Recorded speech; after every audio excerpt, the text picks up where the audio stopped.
Okay, next question में दिया है कंटेनर में दो चैम्बर्स हैं 2 लीटर और 3 लीटर वॉल्यूम के. So there are two chambers separated by an thermal insulator.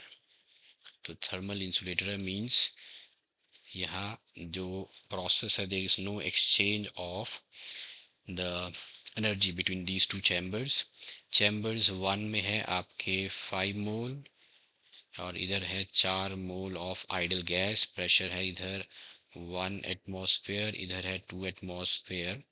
तो जब पार्टीशन को हटा दिया, यहाँ से इस पार्टीशन को हटा दिया, इफ़ इट इज़ रिमूव्ड, तो ये अटेन करेगी इक्विलिब्रियम पोजीशन और उस पे आपका प्रेशर कितना होएगा ये आपको बताना है. Okay, so in this case we are, क्योंकि पार्टीशन जो है दो चैम्बर्स के बीच में हटाया है, तो गैस जो है वो सारा फिर वॉल्यूम ऑक्यूपाई कर लेगी. ये सारा वॉल्यूम ऑक्यूपाई कर लेगी, इस सारे वॉल्यूम को ऑक्यूपाई करेगी, यानी कि 2 + 3 5 लीटर को ऑक्यूपाई कर लेगी.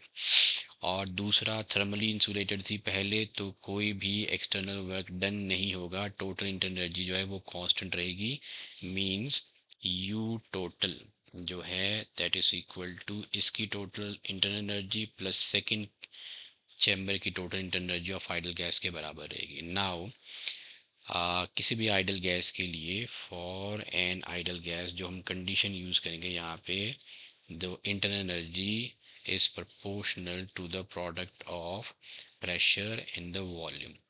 तो शुरू में आपका जो इस चैम्बर 1 का P1 V1 ले लेते हैं इंटरनल एनर्जी, और चैम्बर 2 की P2 V2.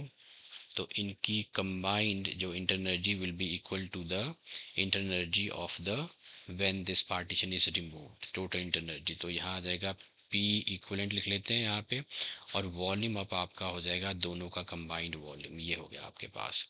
Okay, this is the condition we are going to apply here. अब यहाँ पे अब हम वैल्यूज अगर हम सेटअप करें यहाँ पे, तो देखो P1 जो है 1 एटमॉस्फेयर है. So this is 1 atmosphere. Volume था आपका 2. इधर आ जाएगा दोनों तरफ में वॉल्यूम जो है वो लीटर्स में ही लूँगा, क्योंकि अगर आप मीटर क्यूब में भी कन्वर्ट करोगे तो वो फिर दोनों तरफ कॉमन लेके इक्वेट करके कैंसिल हो जाएगा. तो 1 × 2 P2 V2 आ जाएगा आपका 2 × 3. P2 का प्रेशर जो सेकंड में है 2 एटमॉस्फेयर, वॉल्यूम था 3. P इक्वलेंट आपको निकालना है, टोटल वॉल्यूम हो जाएगा 5. Okay, so this gives me, ये आपका आ गया 2 और 6 हो गए 8. तो P equivalent into 5. So P equivalent is equal to आ जाएगा 8/5. सो 1.6 atmosphere is the P equivalent. So here the correct option is the second one, 1.6 atmosphere.